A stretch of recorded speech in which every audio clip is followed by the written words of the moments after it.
Problem 1.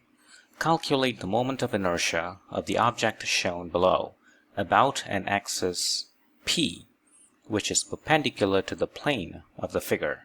The object is made of 4 semicircles of radius A, of uniform thin wire with total mass capital M. We note the axis of rotation is this one, and it's perpendicular to the plane. So first, let's divide this entire segment into 4 segments. 1, 2, 3, and 4, since there are 4 semicircles. Now let's determine the moment of inertia of segment 1 about that axis. Before we directly determine the moment of inertia of the first semicircle about that axis, in order to determine that, we are going to first determine the moment of inertia of segment 1 about an axis passing through the center like that. So the axis of rotation passes through this point and is perpendicular to the plane.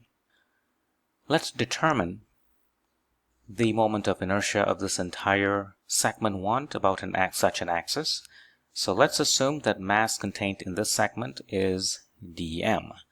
So the moment of inertia of the first segment about the central axis is the integral of dm r squared, where r is that distance.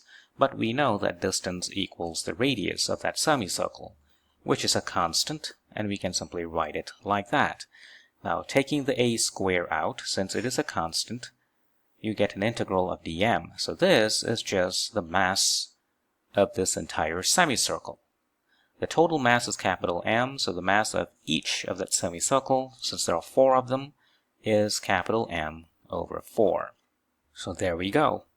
The moment of inertia is m over 4 a squared. Note, this is an expression for the moment of inertia of the first semicircle about the axis passing through the middle. Now we are interested in axis passing through there. Since the axis passing through point P and axis passing through the middle are parallel to each other, we can determine the moment of inertia through P using a parallel axis theorem. So that says the moment of inertia through P equals the moment of inertia through the center, which we have determined to be m over 4 times a squared, plus m over 4, which is the mass of the semicircle, times the square of the distance between the two axes. In this case, it is a. So a squared. So we have the first contribution. I1, the moment of inertia of that segment about that axis, is this plus that, which is half m a squared. Next, let's do the segment 2. Now we know the moment of inertia of that second semicircle, the segment 2, about an axis through the center is m over 4 a squared.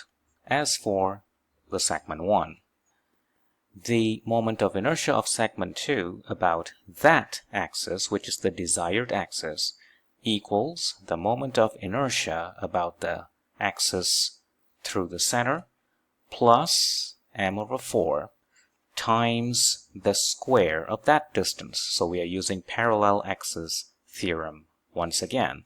Now that distance is, this is 2a, and that is a. So 3a squared, which will give you, this is 1 over 4, this is 9 over 4, so summing them up you get 10 over 4, or 5 over 2 m a squared. So there we have it. The moment of inertia for the segment 2, I2, is 5 over 2 m a squared. Now, semicircle 3. So we determine the moment of inertia about an axis passing through that cross and perpendicular to the plane, so that we know I3x is, the mass is m over 4 times the radius squared. So the moment of inertia of segment 3 about that axis equals the moment of inertia through the central axis, which is m over 4a squared, plus the mass m over 4 times the square of that distance. So this distance is 2a, this is 2a, and that is a. So we have 5a squared. Doing the fraction, you will see it will give you 13 over 2 ma squared. So there we have it. The moment of inertia about an axis passing through that point P and perpendicular to the plane of the third semicircle is 13 over 2 ma squared. Finally, the last semicircle, the fourth one. So we determine its moment of inertia about an axis passing through the middle. That is I 4x. It's m over 4 a squared. Now the moment of inertia of that same semicircle about that axis equals that term, m over 4 a squared, plus its mass m over 4 times the square of that distance, the distance between the two axes. So this is 2a, this is 2a, this is 2a, and that is a. So that means you have 7a squared. So this is the parallel axis theorem once again. And that will give you, this is 49 over 4, this is 1 over 4, so you get 50 over 4, or 25 over 2 ma squared. Having obtained the moment of inertia of all the segments to determine this entire construction, the moment of inertia of that about that axis, all we have to do is to sum up the contributions from individual segments. So this plus that plus that plus that.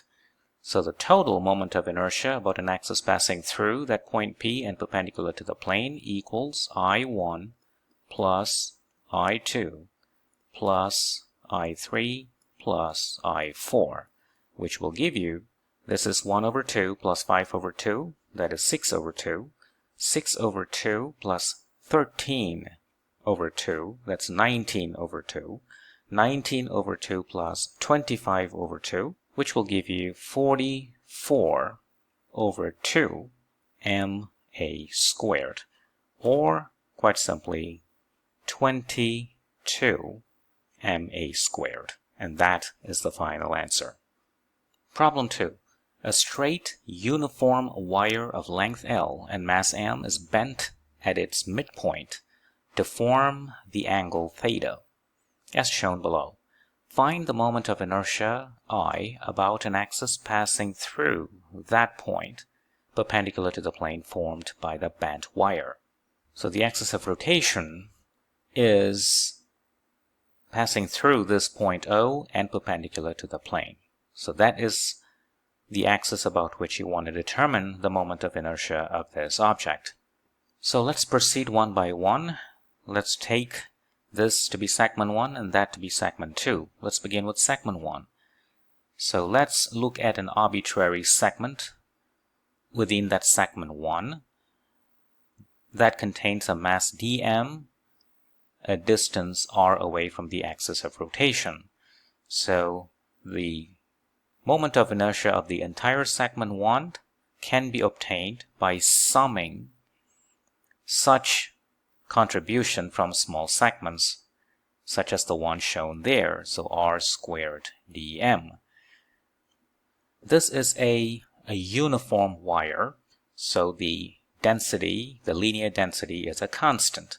So the linear density, let's call it lambda, equals dm over dr, where dr is the length of that little segment dm. And that must be the same as the total mass of segment 1, which is m over 2. Remember, the entire bent wire is m, so each segment 1 and segment 2 would have mass of m over 2. Divide by the total length.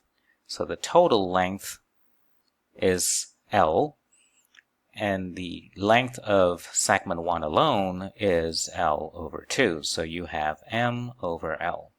So what that means is dm is m over L times dr. Let's substitute that in this integral. You get r squared, capital M over capital L, dr.